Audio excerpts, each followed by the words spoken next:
सबत के दिन चंगाई लूका 14.1 योजक चिन्ह 3:5-14। फिर वह सबत के दिन फरीसियों के सरदारों में से किसी के घर में रोटी खाने गया और वे उसकी घात में थे। वहाँ एक मनुष्य उसके सामने था जिसे जलोदर का रोग था। 3 इस पर यीशु ने व्यवस्थापकों और फरीसियों से कहा, क्या सबत के दिन अच्छा करना उचित है कि नहीं? 4 परंतु वे चुपचाप रहे।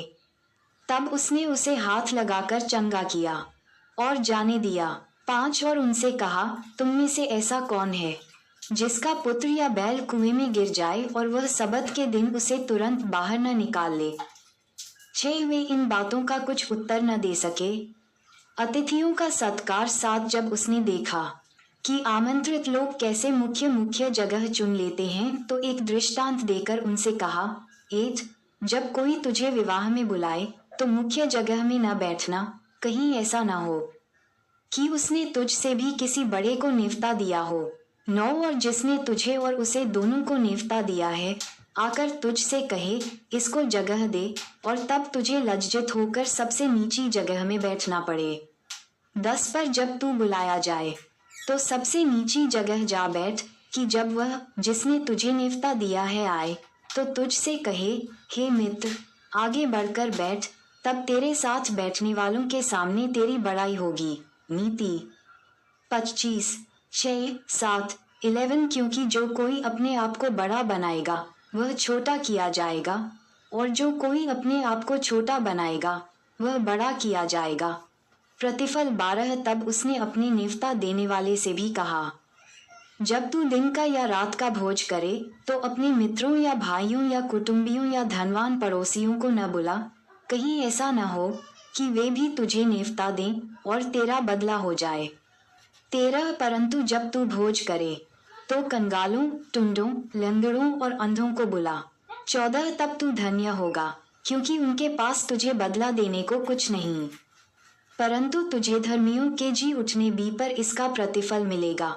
बड़े भोज का दृष्टांत 15। उसके साथ भोजन करने वालों में से एक ने ये बातें सुनकर उससे कहा, धन्य है वह जो परमेश्वर के राज्य में रोटी खाएगा। 16 उसने उससे कहा, किसी मनुष्य ने बड़ा भोज दिया और बहुतों को बुलाया। 17 जब भोजन तैयार हो गया तो उसने अपने दास के हाथ आमंत्रित लोगों को कहला भेजा, आओ, अब भोजन तैयार है। 18 पर वे सब के सब क्षमा मांगने लगे। पहले ने उससे कहा, मैंने खेत मोल लिया है और अवश्य है कि उसे देखूं।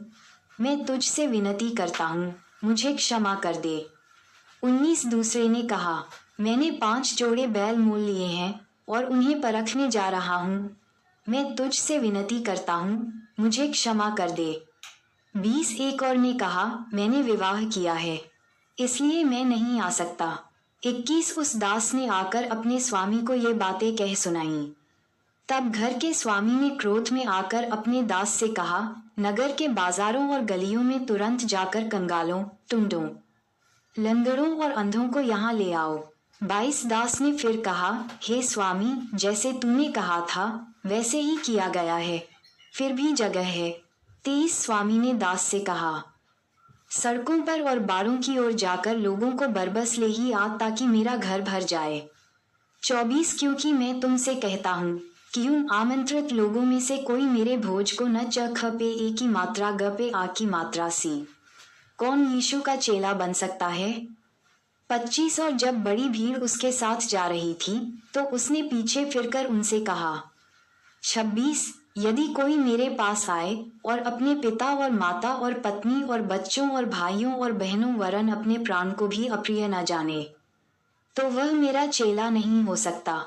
मत्ती 10:37 यूए 12:25 व्यव 33:9-27। और जो कोई अपना क्रूस न उठाए और मेरे पीछे न आए वह भी मेरा चेला नहीं हो सकता।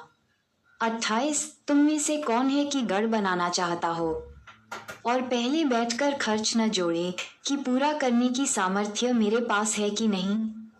29 कहीं ऐसा न हो कि जब नींव डालकर तैयार न कर सके तो सब देखने वाले ये कहकर उसका उपहास करेंगे, 30 यह मनुष्य बनाने तो लगा पर तैयार न कर सका। 31 या कौन ऐसा राजा है कि दूसरे राजा से युद्ध करने जाता हो और पहले बैठकर विचार न कर ले कि जो 20,000 लेकर मुझ पर चढ़ा आता है, क्या मैं 10,000 लेकर उसका सामना कर सकता हूँ कि नहीं। 32 नहीं तो उसके दूर रहते ही वह दूत को भेजकर मिलाप करना चाहेगा। 33 इसी रीति से तुम में से जो कोई अपना सब कुछ त्याग न दे तो वह मेरा चेला नहीं हो सकता। स्वादहीन नमक। 34 नमक तो अच्छा है, परंतु यदि नमक का स्वाद बिगड़ जाए तो वह किस वस्तु से नमकीन किया जाएगा। 35 वह न तो भूमि के और न खाद के लिए काम में आता है, उसे तो लोग बाहर फेंक देते हैं। जिसके सुनने के कान हो वह सुन ले। सभी मसीहा भाई बहनों से निवेदन है कि अगर हमारी ये वीडियो आपको अच्छी लगी हो तो कृपया करके वीडियो को लाइक और सब्सक्राइब करना ना भूलें, क्योंकि हमारी वीडियो आप सब तक बहुत जल्दी पहुंचे। जय यीशु मसीह।